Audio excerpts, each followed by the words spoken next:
Today we're going to talk about photosynthesis and cellular respiration. But before I get into those two processes, let's head out to the garden to see what Braden already knows about plants.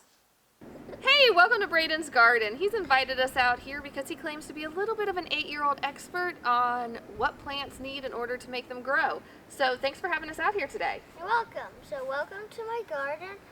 So what we're growing is 2 tomato plants, 1 yellow squash, and 1 green pepper plant.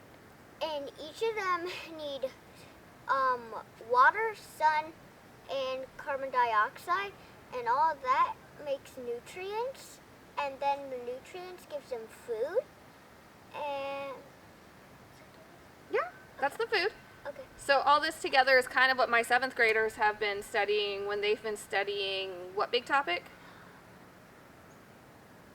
Photosynthesis! Yes! So thank you for sharing how your garden does photosynthesis with us. You're welcome. I hope you come back to see it some other time. Thank you so much. High five. Well, he was pretty much spot on in his description of what plants need in order to grow.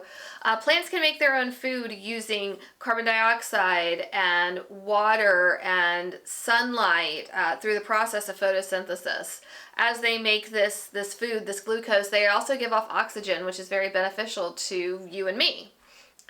In plants, photosynthesis occurs in the chloroplasts. Those are the tiny organelles in plant cells that are green and contain the chlorophyll. So photosynthesis can happen in any green part of the plant, but it mostly happens in the leaves. The overall chemical reaction for photosynthesis is carbon dioxide plus water plus sunlight produces the glucose plus oxygen. So plants do the photosynthesis. They're the ones that can make the food just by standing out in the sun. But the next process can be done by both plants and animals. After the plants make the glucose through photosynthesis, it needs to be broken down into energy that the cells can use. That energy is called ATP. The process of breaking down the glucose and turning it into ATP occurs in the mitochondria of the cells, and we call it cellular respiration. Photosynthesis and cellular respiration are connected by a very important relationship. The products, what is made by one, are the reactants, or what is used to start the other. So if we think back to that equation for photosynthesis that we learned a few minutes ago, if you can memorize this equation for photosynthesis, then you really have the cellular respiration equation memorized too, because all you have to do is flip the arrow.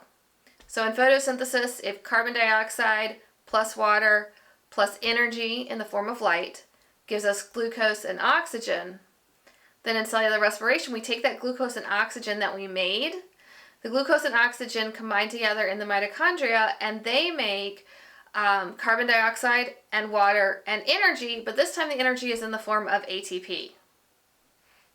So there are 3 major things I want you to remember after watching this video. 1, photosynthesis happens in the chloroplasts of plant cells and makes the food for the plants. 2, cellular respiration happens in the mitochondria of plant and animal cells, and its job is to change that glucose into ATP, which is the energy that the cells use. And number 3, photosynthesis and cellular respiration are opposite reactions. So what is made in one reaction is used to start the other reaction.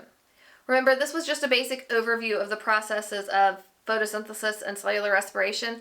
Both of those processes have a great more detail that you can go into and in depth, but hopefully these key points will be able to help you keep going and keep growing. Bye!